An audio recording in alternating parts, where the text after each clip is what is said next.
Mga kwentong sumasa inyo, mga damdaming sumasa puso. Kasama si Tony Aquino. Sumasa puso.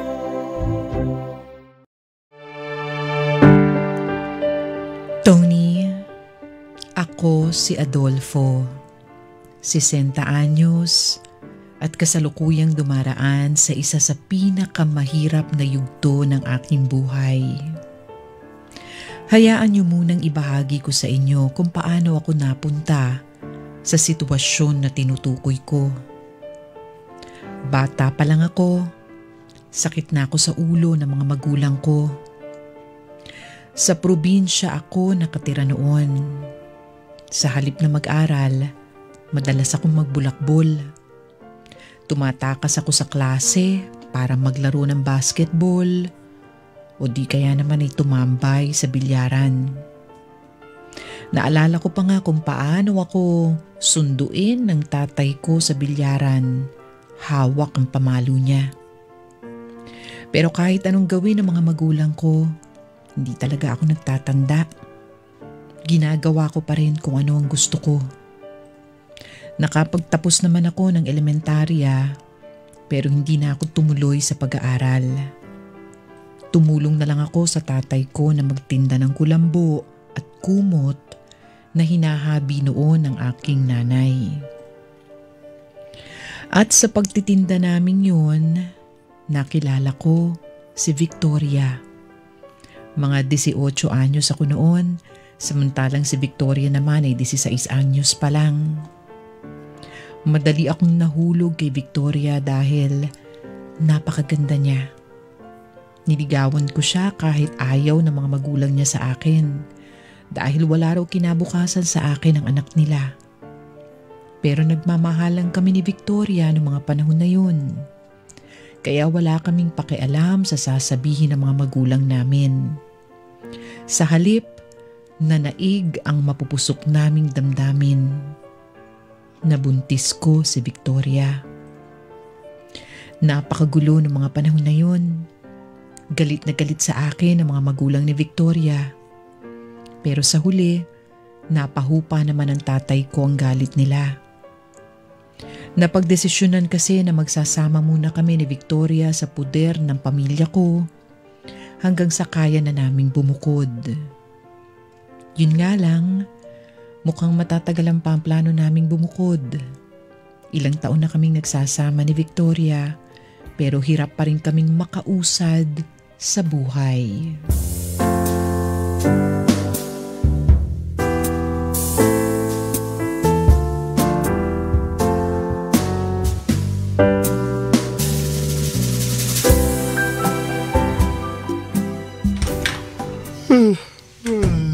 Ano kaya almusal?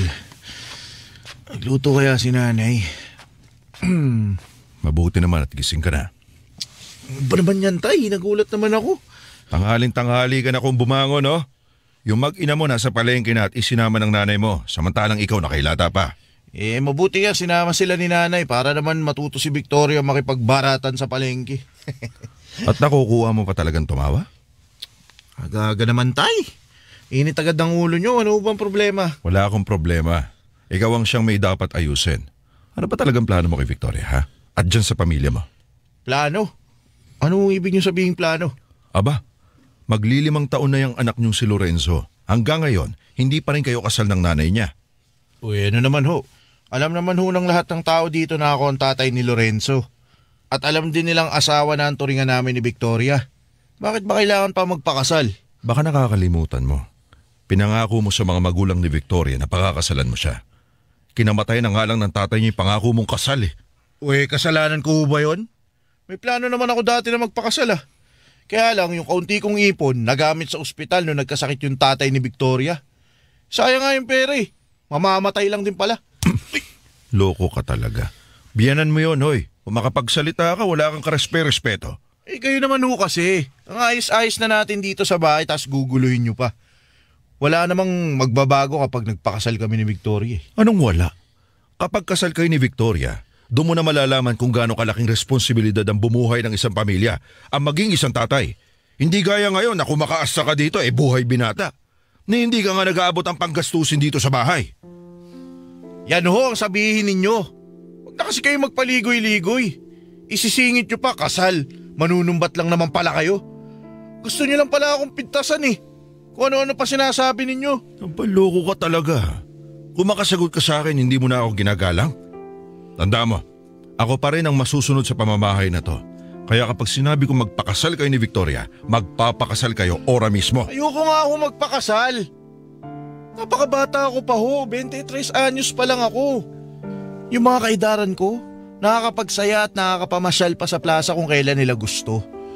Nakakapunta sila kung saan-saan, samantalang ako, papatali nyo na ako? Ayoko nga, hindi ako papayag. Sana naisip mo yan bago mo pinairal yung pagiging mapusok mo. Kung ikaw nang hihinaing sa buhay na nawala sa'yo, kahit na bulakbol ka lang naman talaga, di lalo na si Victoria na nag-aaral pa. Ginusto niya rin naman ho yun hindi ko naman siya pinilit Kaya nga ang sinasabi ko sa'yo, panindigan mo ang ginawa mo. Pakasalan mo si Victoria para hindi siya maging dalagang ina at panagutan mo ang pamilyang ginawa mo. Ayoko nga ho. Hindi niyo ako mapipilit sa ayokong gawin. Ganun. Tigas talaga ng ulo mo Kung ganyan ka lang din naman, mabuti pa lumayas ka na dito sa pamamahay ko. Ho, saan naman ho kami pupunta? Wala ko kaming matutuluyan. Mahirapan ho kami kapag pinaalis nyo kami dito. Mukhang ganun na nga. Wala kang kadiska-diskarte sa buhay, lintik ka. Sayang ang pinalamon ko sa'yo. Bibigyan lang kita ng 3 araw. At humanap ka na ng bahay na malilipatan. Kung wala ho ako makita, wala nga namang matulog kami sa kalsada ng apo nyo. Huwag mong gamitin sa akin yung apo ko si Lorenzo dahil hindi uubra yan. Ikaw ang tatay niya. Higit sa lahat, ikaw ang dapat na hindi nakakatiis na malagay sa paghihirap ang anak mo. At hindi mo yung matututunan kung di ka lalayas dito. Tay naman. Sinasabi ko sa iyo, Adolfo, ni minsan hindi ka nakinig sa mga pangaral ko. Kaya bahala ka na sa buhay mo, Umalis ka na sa bahay na to para maranasan mo na kung gaano kahirap maging padre de pamilya.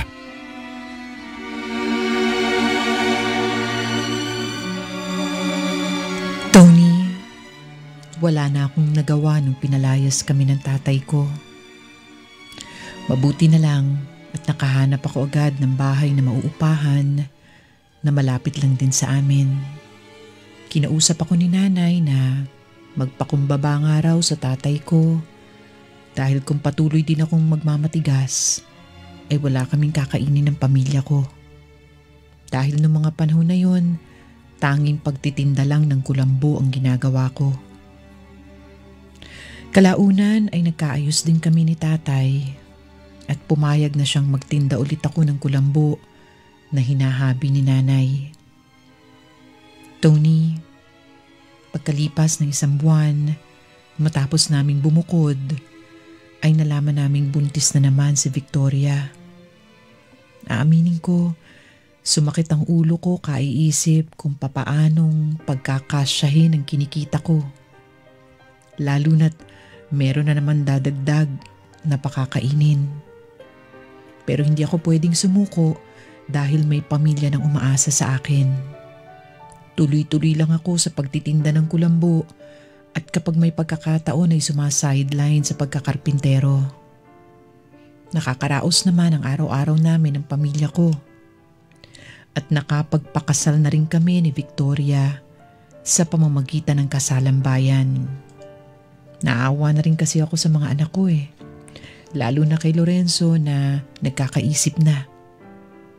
Baka kasi makarinig siya mula sa ibang tao na hindi kami kasal ng nanay niya. Tony, sa paglipas ng mga taon, palaki ng palaki ang gastusin dahil 2 na nga ang anak namin. Kaya nagdesisyon na akong gawin ng isang bagay na labag sa kalooban ni Victoria.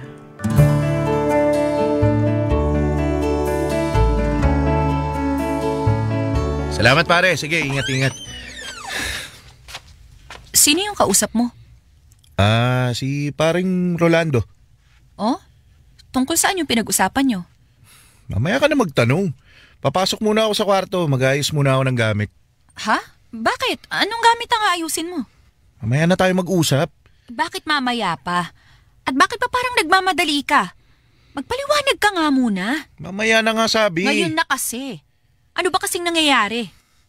Kulit mo naman eh. Mag-ayos nga ako ng gamit dahil sasama ko kay paring Rolando paluwas ng Maynila bukas. Ano? Anong luluwas ng Maynila? Teka, Adolfo, mag-usap nga tayo na maayos? Ang hina mo naman umintindi, Victoria. Luluwas akong Maynila para magbanat ng buto. Nangangailangan daw ng kargador sa pinagtatrabahuan ni pare. Nagpresenta ako, total naman, malaki daw yung pasweldo dun eh. Pero sandali, gaano ka ba katagal doon? Tsaka, paano kami ng mga bata kapag umalis ka? O anong problema dun? Si Nene na lang naman yung iintindihin mo dahil 3 taon pa lang yun. Pero si Lorenzo, 8 taon na yun. Marunong na nga magsayang at mamalengke. Makasama na yan dito sa bahay. Pero kahit na, syempre iba pa rin kapag nandito ka sa tabi nila. Ano ba gusto mo? Magsama-sama tayo dito kahit wala na tayo makain? Di ka ba naawa sa panganay natin? Pumapasok sa eskwela gamit ang pinaglumaang kwaderno ng mga pinsan niya. Ikaw naman na may sabi na pagtiyagaan yung mga kwaderno na binigay ng mga pinsan niya. Oh, ayan na naman. Ako na naman yung may kasalanan. Hindi naman sa ganon. Ang sakin lang, ayos naman ang pamumuhay natin dito. Kahit paano napapagkasya naman natin ang kinikita mo sa pagtitinda ng kulambo. May natitira pa nga minsan pang alak mo, di ba? At talagang may pasaring ka pa. Ano ba talagang gusto mo ipunto mo sa akin, Victoria? Hindi ko malaman kung masaya ka o hindi sa buhay natin eh. Gusto mong guminhawa tayo, pero ayaw mo naman akong paalisin. Pero ang dami-dami mo pa rin gustong isumbat sa akin. Adolfo, hindi. Pasensya na. Pasensya na kung may nasabi ako masama. Nabigla lang ako na parang nakapagdesisyon ka na agad na pumunta ng Maynila kahit na hindi pa naman natin napag-uusapan na maayos ang lahat. Ayoko kasing magkahiwa-hiwalay tayo ng mga bata. Kung hindi ko to gagawin, hindi aangat ang buhay natin. Isipin mo nga, sa kikitain ko sa Maynila, mabibilang ko na mas magagandang gamit sa eskwela yung anak natin. Mapapaayos ko pa tong bubong ng bahay at mapapakain ko kayo ng masarap na pagkain. Naiintindihan mo ba? Pero Adolfo... Sa una lang yan mahirap, Victoria. Siyempre, hindi ka lang sanay na malayo ako dahil araw-araw tayo magkasama. Pero susulat naman ako sa iyo eh. Papadala rin ako ng pera. Kahit nasa malayo ako, hindi ko kayo kalilimutan. Pero Adolfo, ayoko talagang umalis ka. Ayoko mawalay ka sa amin ng mga bata. Parang awa mo na, huwag ka nang umalis. Dito ka na lang. Dito na lang tayo. Ano ba, Victoria? Akala ko ba matalino ka? Bakit hindi mo maisip ko ano yung pinupunto ko dito, ha? Ayusin ko na yung mga gamit ko. Adolfo, sandali naman. Teka lang, pag-usapan natin to. Huwag ka nang umalis. Ano ba? Kulit mo naman. Makadrama ka pa dyan. Kala mo naman di na ako babalik. Uuwi pa ako. Magtatrabaho lang ako sa Maynila. Pero Adolfo, natatakot ako. Paano kung matulad ka sa asawa ni Annalisa? Nagpunta lang ng Maynila pero nag-asawa na ng iba. Ano ba naman, Victoria? 8 taon na tayong nagsasama. Hanggang ngayon ba naman wala ka pa rin tiwala sa akin? Ano ba talagang gusto mo mangyari, ha? Sinasakal mo na ako, tinutulad mo pa ako sa ibang lalaki? Sabihin mo na lang kung gusto mo na makipag-iwalay. Hiwalay? Adolfo, hindi. Ni minsan, hindi ko naisip na makipaghiwalay sa'yo. Handa akong magtiis kahit mahirap kasi mahal na mahal kita. Kahit kailan hindi ako makikipaghiwalay sa'yo. Pero sana naman, huwag ka nang umalis. Dito na lang tayo. Kailangan ka namin ng mga bata. Ano ba? Tumigil ka na. Paulit-ulit na tayo, Victoria. Aalis ako sa'yo at sa gusto mo. Pagod na ako magpaliwanag sa'yo. Lumabas ka na sa kwarto to bago pa magdilim yung paningin ko sa'yo. Labas!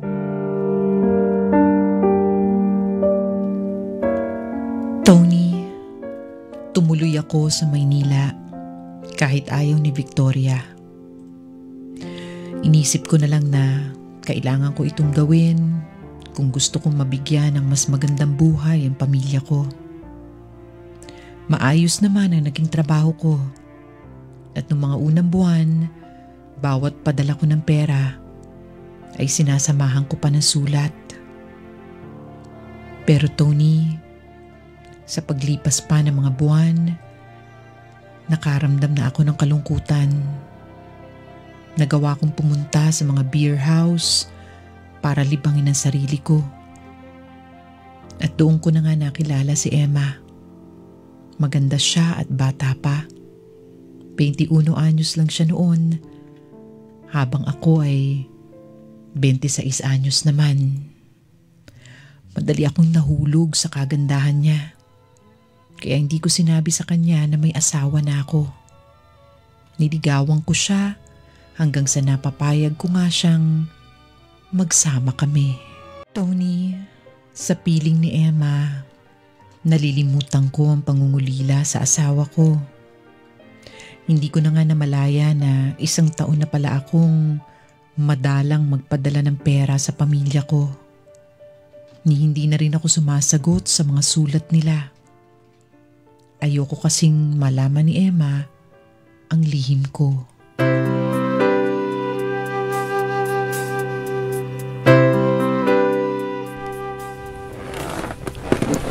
Adolfo, mahal.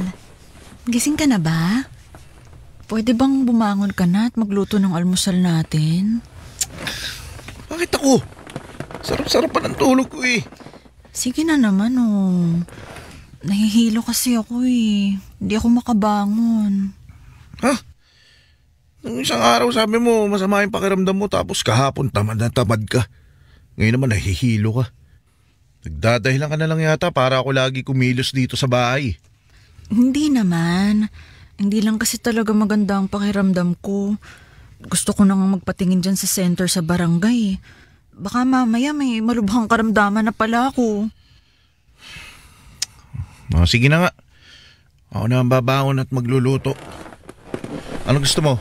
Pritong itlog na may kamatis? Di ba paborito mo yan? Ha? Ayoko nun.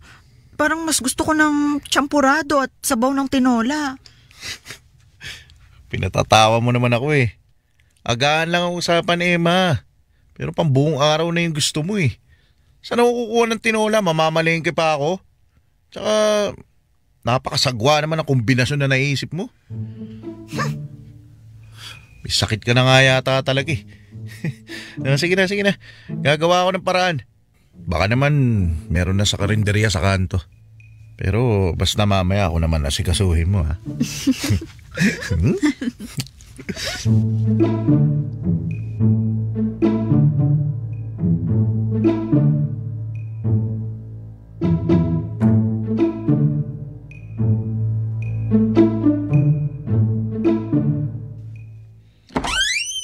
Oh, diyan ka na pala Emma. Pasensya na, hindi kita nasamahan sa center kanina. May tinapos kasi ako sa trabaho ko eh. Pero ano, kumusta ka? Ano sabi dun sa center? May gamot ba silang binigay sa'yo? Wala. Wala? Paano ko gagaling kung wala silang gamot na binigay? Wala naman kasi akong sakit. Mabuti naman kung ganun. O siya, halika na. Magmerienda na muna tayo. Bumili ako dito ng Buntis pansit ako. Ano? Sabi ko, buntis ako.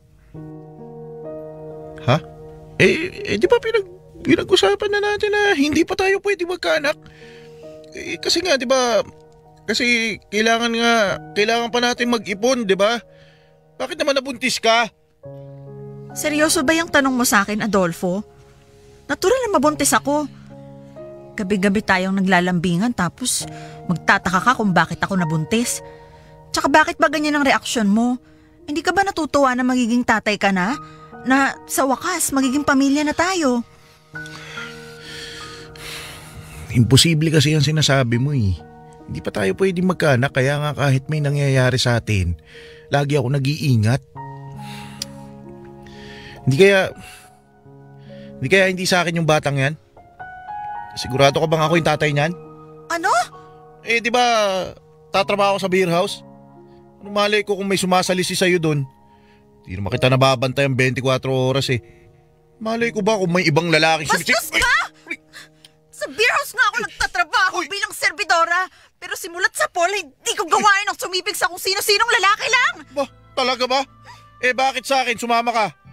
Unang gabi pa nga lang tayong nagkakausap nun, sumama ka na kaagad sa akin sa motel. Tapos ngayon nagmamalinis ka? Sumama ako sa'yo dahil nagtiwala ako sa'yo. Di ko naman alam na sa loob pala ng 1 taong pagsasama natin, ganyan kababa ang tingin mo sa akin. Pati tong anak mo na dinadala ko, itinatanggi mo pa? Dahil hindi ako sigurado kung anak ko nga yan. Paano hindi sigurado? Adolfo, alam mo simula nung naging tayo, wala na akong ibang naging lalaki. Nung wala, Kung wala talaga, bakit kalat na kalat dyan sa labas na may ibang lalaki nag-aatid sa'yo noon? Tagal-tagal na yan. Pinag-usapan na natin yan, di ba? Sabi ko sa'yo, nagkataon lang na nagkasabay kami ni Rene sa daan. Walang mali siya yun. Sus, kahit na. Hindi ko alam kung totoo o hindi yung sinasabi mo, kaya hanggat hindi ko alam yung totoo, hindi ko pwedeng basta akuin yung batang yan, no? Talaga bang ganyang kakaitin ang utak mo? Kung ako nga, kahit lagi kong naririnig sa baraks ang usap-usapan na may asawa ka na, pinalalagpas ko lang yon. Hindi kita pinagdududahan. Kasi sabi mo wala kang asawa. Dahil wala naman kasi talaga ako asawa. At kung totoong nagdududa ka sa akin, hindi sana hindi mo na inuungkat yung kwentong yan. Diretsahin mo na kasi ako, Emma. Wala ka talagang tiwala sa akin dahil hanggang ngayon, duda ka pa rin na may asawa ako. Kung ganyan yung pag-iisip mo, maghiwalay na lang tayo. Ano? Bakit napunta ang usapan na to sa hiwalayan? Kasi 'di ba, pareho naman tayong nagdududa sa pagmamahal ng isa't isa. Kaya mas mabuti na rin sigurong itigil na lang natin 'to kaysa patagalin pa, 'di ba? Mas lalo lang tayo magkakasakitan eh. Teka nga, sandali.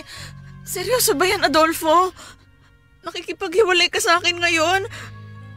Paano na yung mga plano natin? At saka, ngayon ka ba talaga makikipaghiwalay? Kung kailan buntis ako? Adolfo naman, paano kami ng anak mo?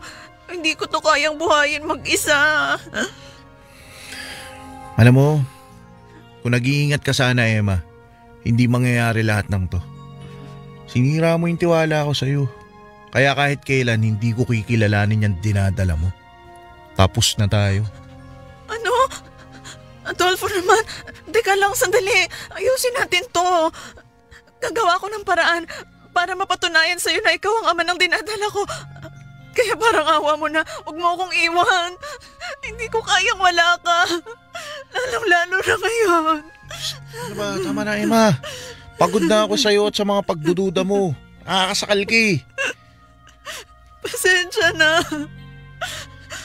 Kung may nasabi man ako o kung naungkat ko man yung tungkol sa pagkakaroon mo ng asawa, patawarin mo ako. Hindi ko na ulit iisipin yun. Ikaw lang ang paniniwalaan ko. Huwag mo lang akong iwan. Parang awa mo na. Kailangan kita. Kailangan ka ng anak natin. Ano ba? Huwag ka na umiyak dyan, Emma. Kasi wala na magagawa lahat yun eh. Hanggang dito na lang tayo.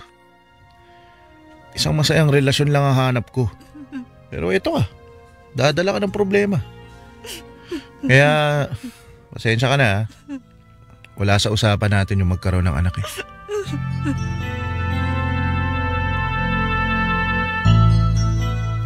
Tony, aminado ako na naging masama ang pakikitungo ko kay Emma nang nalaman kong buntis siya. Wala naman kasi sa plano ko magkaroon ng anak sa ibang babae. Dahil nga may asawa at mga anak na ako. At dahil o kahit malaki talaga ang posibilidad na ako ang tatay ng dinadala ni Emma, tinakbuhan ko pa rin siya. Hindi ko na kasi alam kung anong dapat kong gawin noong mga panahon na yun. Nagdesisyon na akong umuwi sa probinsya. Nagulat nga si Victoria na umuwi ako nang walang pasabi. Ang dami niyang tanong sa kung ano ba raw ang nangyari sa akin at hindi raw ako sumusulat. Nagdahilan na lang ako na masyado akong naging abala sa trabaho. Pinaniwala ko na lang siya na mahirap din ang pinagdaanan ko sa Maynila dahil sa pangungulila ko sa kanila. Nung una, galit talaga si Victoria.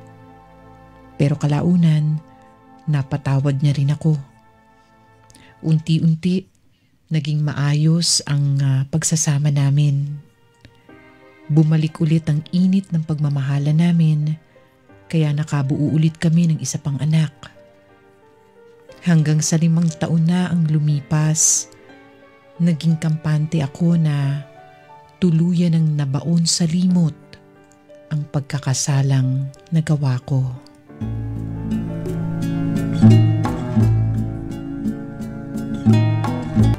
Pag-aaral sa kolehiyo?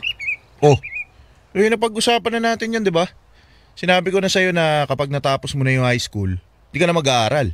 Wala na tayong pera para dyan. Ang mabuti pa, pagtuunan mo ng pansin yung pagtatrabaho mo sa tindahan ni Aling Simang. Buti nga't kinuha kang kahero nun eh. Kahit 14 anyos ka pa lang. Tay naman. Tigilan mo na ako, tapos na yung usapang to. Buti pa, buksan mo yung pinto. Baka nanay mo yan. Magandang umaga. Dito ba nakatira si Adolfo? Lorenzo, sino yung dumating? Adolfo? Adolfo, ikaw nga. Ang tagal kitang hinanap. Emma? Kilala niyo ho siya, Tay? Sino ho ba siya? Ay, napakainit talagang mamalengke ngayon. Oh, may mga bisita pala tayo. Ikaw ba ang asawa ni Adolfo? Ako nga. Bakit mo naitanong? Sino ka ba? Ako lang naman ang babaeng binuntis ng asawa mo habang nasa Maynila siya. At ang batang kasama ko ngayon ay ang anak namin. Ano? Anong sinabi mo? May anak kayo ng asawa ko? Adolfo, ano bang nangyayari dito? Huwag ka maniwala dyan sa babae niyang Victoria, sinungaling yan. Ikaw ang sinungaling, hayop ka! Sabi mo wala kang asawa? Kinasama mo ako ng 1 taon habang nasa Maynila ka, tapos nung nabuntis ako, iniwan mo akong parang basahan. Ha? Ano? Totoo bang sinasabi ng babaeng to, Adolfo? Hindi, Victoria! Hindi ko alam yung sinasabi niya. Ikaw nga, Emma, huwag kang gumawa ng kwento, umalis ka na dito. Ako? Gumagawa ng kwento? Pues tignan mo ang ebidensyang to. Titigan mo nga mabuti si Abigail. 4 na taon na ang anak natin at kamukhang kamukha mo siya. Para kayong pinagbiyak na bunga tapos sasabihin mo hindi mo siya anak? Pinapatawa mo naman ako, Emma. Pupunta ka dito na may kasamang bata tapos sasabihin mo anak ko. Pero ang tanging ebidensya mo lang ay yung sinasabi mong pagiging magkamukha namin. Baliw ka na talaga eh. Ikaw ang baliw, Adolfo. Alam mo kung anong nangyari sa atin nung nasa Maynila ka. Huwag mong itanggi ang kalokohang ginawa mo. Wala ako itinatanggi dahil wala naman kasi talaga akong alam sa mga pinagsasabi mo. Umalis ka na nga rito. Hindi ako aalis dito hanggat hindi natin to naaayos. Pinagbubuntis ko pa lang si Abigail hanggang ngayon na mag-aaral na siya. Ni 5 duling wala ka man lang binigay sa amin. Kaya pala nagpunta ka rito eh. Kasi manghuhutot ka na naman ng pera. Nagsama ka pa ng bata. Uutuin mo na naman ako gaya ng ginawa mo sa akin noon sa Maynila. Ano? Ang sama mo talaga, Adolfo. Nagpunta ako rito dahil gusto kong pangatawanan mo ang responsibilidad mo sa anak natin. 4 na taon na akong nagpapakahirap para itaguyod ang buhay naming mag-ina. Tapos ikaw, nandito ka lang pala. Nagpapakasaya sa piling ng pamilyang niloloko mo naman. Uy, manahimik ka tapos bigla ka susulpot. Sinisira mo yung buhay ko. Ako pa ang naninira ng buhay? Buhay ko ang sinira mo dahil sa mga kasinungalingan mo. Para ipaalala ko sa'yo, ikaw ang unang lumapit sa akin noon. Pinilog mo ang ulo ko at pagkatapos mo makuha ang gusto mo, iniwan mo ko. Tay, totoo po bang lahat ng sinasabi niya? Hindi totoo yun. Oo! Totoo ang lahat ng sinasabi ko.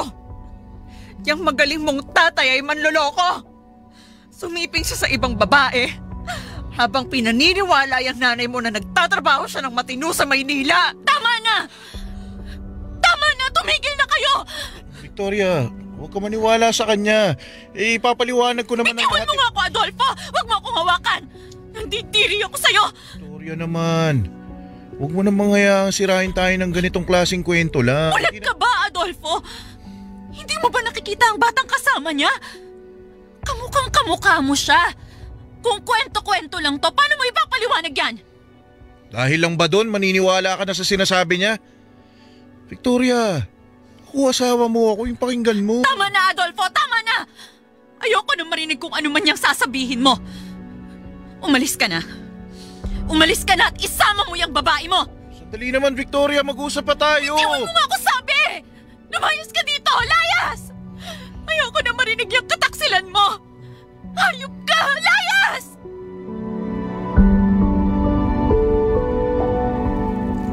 Tony, hindi na ako umubra kay Victoria.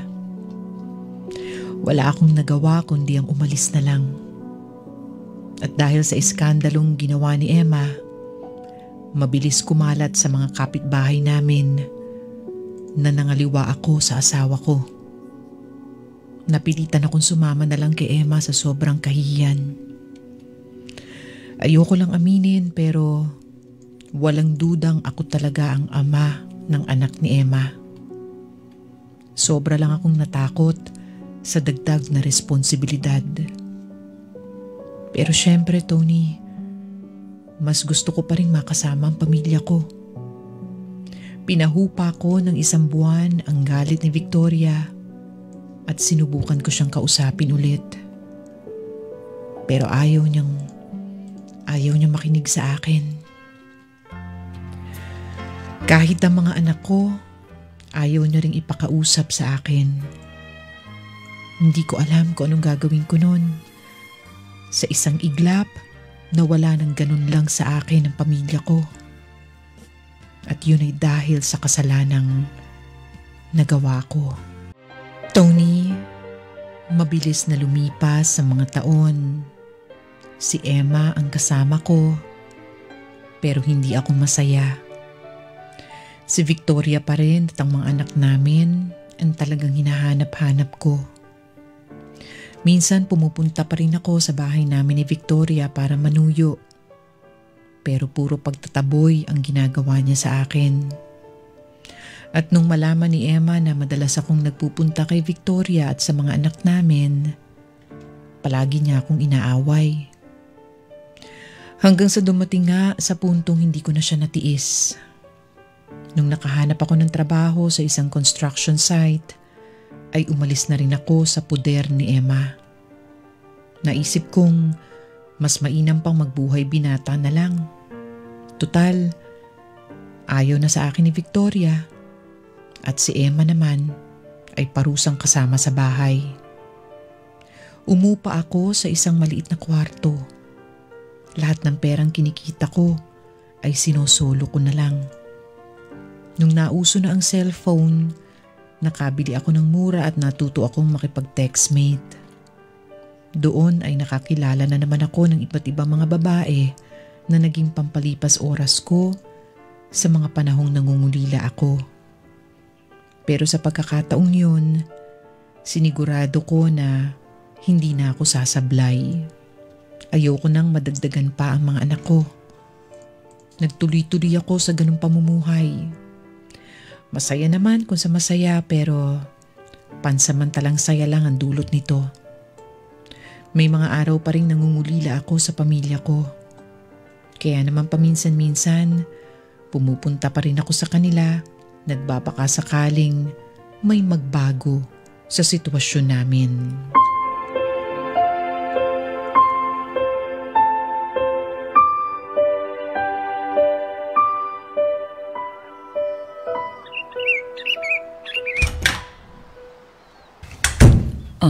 Gising ka na pala. Tinanghali nga ako ng gising eh. 9:00 na pala. Plano ko pa naman sanang ipagluto kayo ng mga bata ng almusal. Nakapagluto na ako. Sige, salamat. Sabado ngayon, di ba? Walang pasok si Makmak sa eskwela. Ano kaya kung ipasyal natin siya? Maganda rin naman sana kung makakasama sina Lorenzo at si Nene. Si Lorenzo tulog pa dahil madaling araw na dumating kanina galing sa trabaho. Si Nene naman, maagang umalis. Magkikita raw sila ng mga kaibigan niya. At si Makmak, mas pipiliin pang magdaro kaysa mamasyal kasama ka. Ganun ba? Sayang naman. Pero di bali, alam ko namang pasasaan ba at magiging maayos tayo ulit. Bukas linggo na. Siguro naman pwede tayo magsimba ng sama-sama. Tigilan mo nga ako, Adolfo. Sa tagal nating magkasama noon, ni minsan hindi ka nagyaya na magsimba. Kaya nga bumabawi na ako ngayon eh. Hindi na kailangan. Ang mabuti pa, kumain ka na dyan tapos umalis ka na. Ha? Kararating ko lang kagabi tapos paalisin mo na ako? Pinatuloy lang naman kita kagabi dahil sobrang lakas ng ulan. Ngayon mas maayos na ang panahon kaya hindi ka na mahihirapan bumiyahe pa uwi sa bahay mo.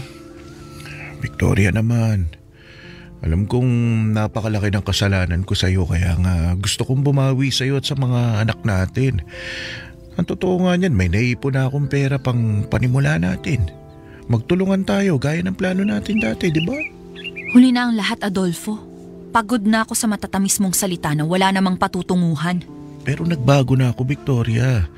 Yung mga taong lumipas na hindi ko kayo nakasama, doon ko napag-isip-isip na hindi ko pa pala kaya na wala kayo. Kaya nga 'di ba, lagi akong bumibisita dito kahit na sinusungitan mo ko. Sinabi ko naman kasi sa'yo, hindi mo naman kailangang bumisita dito dahil ayos lang kami ng mga anak mo. Doon ka na lang sa babae mo. Asikasuhin mo yung anak nyo. Wala na kami ni Emma. Matagal na. 2 taon na simula nung naghiwalay kami. Hindi ko na matiis yung ugali niya eh. Ikaw at ikaw pa rin yung hinahanap ko. Sinungaling. Ano pa bang gusto mo, Victoria? Nagsasabi na nga ako ng totoo eh. Wala na kami ni Emma at wala na akong ibang kinakasama. Nagkamali man ako noon sa pagkahilig ko sa mga babae pero hindi na. Pinatunayan ko na sa'yo na ikaw lang yung mahal ko dahil ikaw lang yung pinakasalan ko. Sapat na siguro yun para magtiwala ka sa akin ulit. Nung huling nagtiwala ako sa'yo, niloko mo ko. At yun ang pinaka-pinagsisihan ko.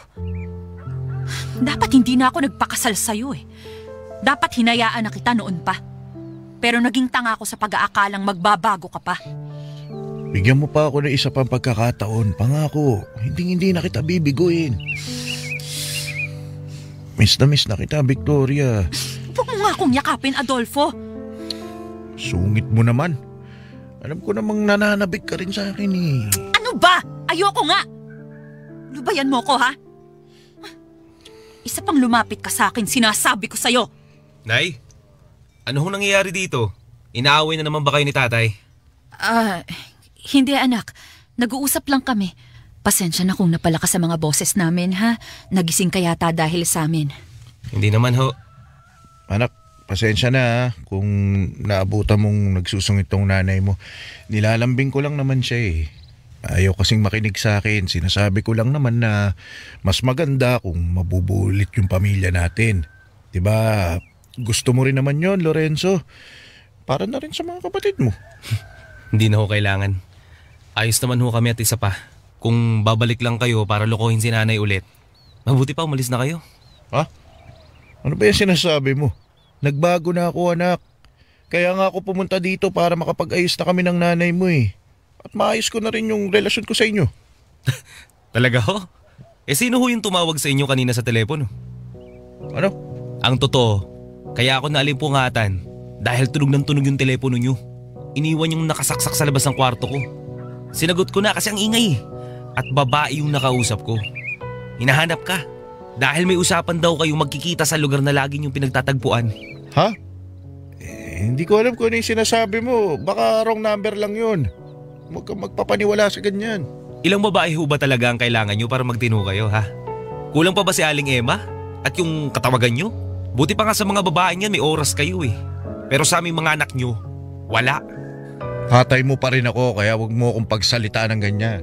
Tatay ko nga ho kayo. Pero hindi ko naman maramdaman ang pagiging tatay nyo. Talaga? Pag hindi ako nakapagpigil sa'yo, Lorenzo, tatamaan ka sa akin. Sige, subukan mong saktan ng anak ko at ako makakaharap mo. Hoy, huwag ka mangialam dito, Victoria. Kailangan niya maturuan ng leksyon. Kung may dapat matuto dito, ikaw yon. Dahil kung tutuusin, mas marunong pa sa'yo tong si Lorenzo eh. Sa edad niyang 23 anyos, napagsasabay niya ang kolehiyo at pagtatrabaho. Ilang buwan na nga lang at gagraduate na yan. Pero hindi mo alam yon dahil wala kang kwentang ama sa anak mo. O ano? Hindi ka nakaimik, hindi ba? Kasi, ano nga ba namang isasagot mo doon? Alam mo naman sa sarili mo kung gaano ka ka-irresponsable. Sinayang ko ang buhay ko sa'yo, Adolfo. Nay, tama na po. Huwag na po kayong umiyak. Doon na muna ho kayo. Ako na hong bahala dito. Talagang nagkampihan pa kayo mag-ina? Abe, natural lang kung kampihan ko si nanay dahil siya ang nagpalaki sa amin ng mga kapatid ko. Siya ang nagpuno ng lahat ng pagkukulang nyo. Kaya kung pwede lang umalis na po kayo, sige na. Mayabang ka na. Wala ka pang napapatunayan. Kaya nga ho nagsusumikap ako eh.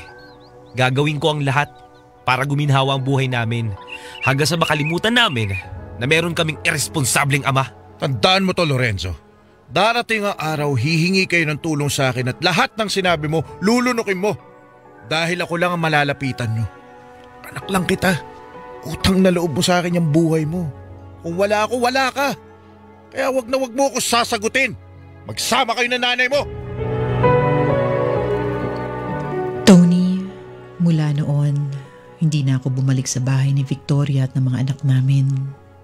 Namuhay na lang ulit ako ng mag-isa sa loob ng maraming taon.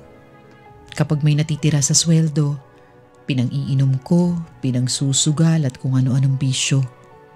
Total naman, wala nang may kailangan pa sa akin.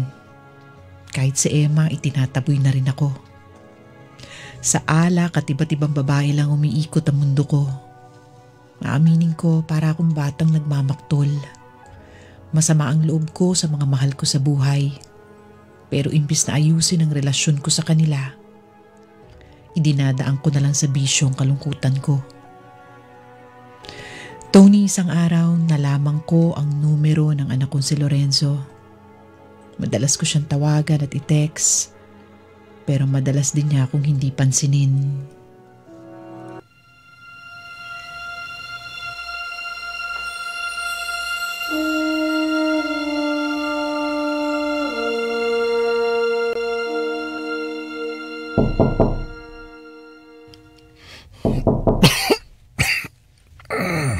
Sino kaya ito kumakatok? Aga-aga naman. Ang tagal nyo naman humagbukas ng pinto. Kanina pa ako kumakatok eh. Pumunta lang naman ako rito para maningil po ng renta. Eh ano na po? Pang 3 buwan na, hindi pa rin po kayo nakakabayad. Ay, pasensya na. Na-delay kasi yung sweldo sa factory eh. Hayaan nyo. Pag nakaluwag-luwag, magbabayad din ako. Ubo na ho kayo ng ubo ah. Namamayat pa po kayo eh. Baka iba na ho yan. Hindi. Ayos lang ako. Pagod lang ito. Basta po magbayad kayo ah. Kasi pag hindi pa kayo nakabayad sa upa, paalisin na po talaga kayo. Nalulugi po yung may-ari sa inyo eh. Sige, sige.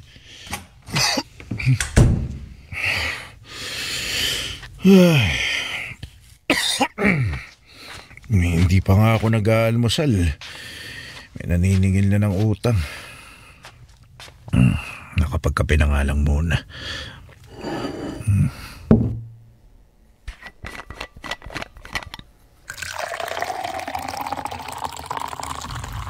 Buti, mainit-init pa itong tubig. Lagyan ko na ito ng kape. Wala na pala akong kape. Ano ba yan? Lalagyan ko na nga lang ng asintong tubig.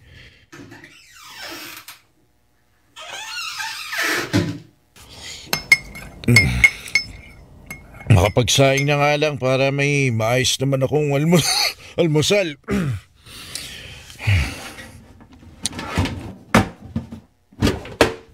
Pati ba naman tong bigas? Wala na rin.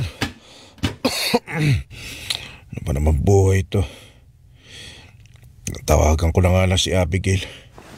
Baka sakaling mabili niya ako ng pagkain dito sa bahay.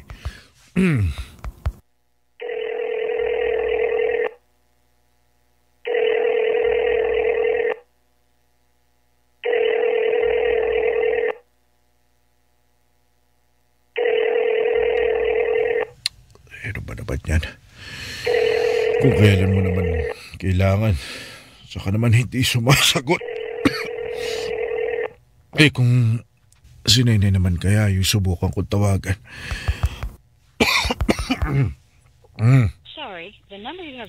Ito namang isa, hindi makontak. Ano bang nangyayari sa mga anak ko? Hirap pala talaga pag mag-isa na. Wala man lang nag-aasikaso. Makapaglinis na nga lang dito sa bahay.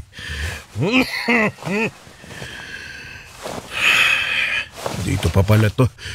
Ito yung sombrero na ibibigay ko dapat kay Lorenzo ng birthday niya. Kamusta na kaya sila doon? Subukan ko kaya siyang tawagan.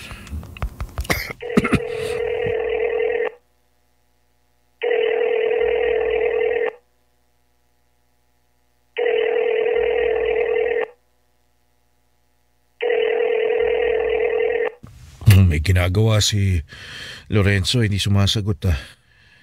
Susubukan ko ulit.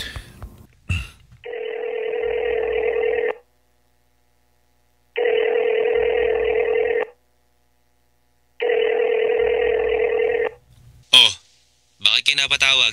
Oh, hello. Lorenzo, anak. Wala naman. Nangungumusta lang. Mabuti nga, sinagot mo eh. 2 beses na akong tumatawag kasi alam ko naman marami kang... Kailangan nyo na naman ho ba ng pera? Hindi. Mangungumusta lang talaga ako. Ang totoo kasi niyan, tinawagan ko rin si Nene kanina para mangumusta sana. Kaya lang hindi naman siya makontak. Kayo ba? Kayo ni na Makmak, nanay mo. Kumusta? Ayos naman ho kami lahat. Huwag nyo ho kaming alalahanin. Mabuti naman kung ganon. Kailan ka ba ulit pupunta dito? May ibibigay din sana ako sa iyo eh. baka naman madadalaw mo ako. Namimiss ko na kayo. Isama mo na rin yung kapatid mo. Wag na ho. Baka makahawa pa kayo eh. Mahirap na. May mga anak na si Nene. At si Makmak naman, nag-aaral pa sa kolehiyo. Oo nga naman. Nakakahawa nga pala tong sakit ko. Wala na ho ba kayong sasabihin? Ibababa ko na to. Sandali naman anak. Gusto ko pa sanang makipagkwentuhan sa'yo. Kumusta ba? Mag-aasawa ka na rin ba gaya ni Nene? Hindi na ho. Kinalimutan ko na po yung pag-aasawa. Bakit naman? 40 anyos ka pa lang Matipuno ka naman at maayos sa trabaho. Sigurado ako, marami pang magkakagusto sa'yo. Ayoko na mag-asawa. Ayokong iwan si nanay. Gusto ko siyang alagaan hanggang sa tumanda siya at hanggang sa kaya ko. Simula kasi nung iniwan niyo kami at ibinigay niyo sa akin yung responsibilidad na dapat kayo po yung gumagawa. Kinalimutan ko na yung sarili ko. Anak, pasensya ka na Mali naman talaga yung nagawa ko eh. dami kong kasalanan sa inyo. Kaya lang, hindi ko na rin kasi alam noon kung paano ko itatama yung mga pagkakamaling nagawa ko. Ang totoo niyan, nahihiya na nga ako sa iyo, anak eh. Patawarin mo sana ako, Lorenzo.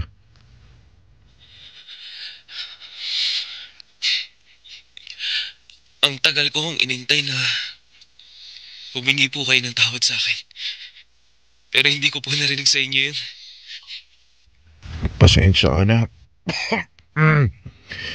Alam kong huli na ang paghingi ko ng tawad pero sana hindi pa huli ang lahat para magkaayos tayo. Lorenzo, tumatanda na rin ako. Hindi ko na rin alam kung hanggang saan pa ang buhay ko. Lalo na ngayong may sakit pa ako. Tay, huwag niyo na pong gamitin yung sakit niyo para konsensyahin ako. Hindi naman ganun yung intention ko eh. Huwag ka sana mag-isip ng ganyan, anak. Pasensya na ho. Pasensya na ho kayo kung ganun ho yung naging reaksyon ko. Pero hindi nyo na rin ako masisisi dahil sa dami ng mga nangyari. Pakiramdam ko, para na akong naging bato. Alam ko naman, kasalanan ko. Pero sana, kahit sa huling sandali, maging buo pa rin tayo. Ayoko hong maging bastos pero huli na ho ang lahat para dyan. Huwag na kayong umasa na babalik pa tayo sa dati. Masaya na ho kami sa buhay namin. Buo kami kahit wala kayo. Sige na ho. Kailangan ko nang ibaba ito. May tatapusin pa po akong trabaho. Mag-iingat na lang po kayo. Lorenzo. Lorenzo. Sandali naman. Hello? Anak? Hello?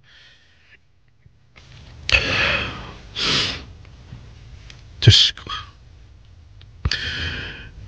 Bakit ho ganito yung nararanasan ko? Ganun ho ba talaga kalaki ang kasalanan ko para ganito ang kahinatnan ko? Kung pwede lang na maibalik lahat ng oras na sinayang ko. Sana mas naging mabuti akong asawa at ama sa mga anak ko. Diyos ko, huwag niyo naman ho sanang hayaang mamatay na lang ako ng ganito. Bigyan niyo pa ho ako ng isa pang pagkakataon para makabawi sa pamilya ko.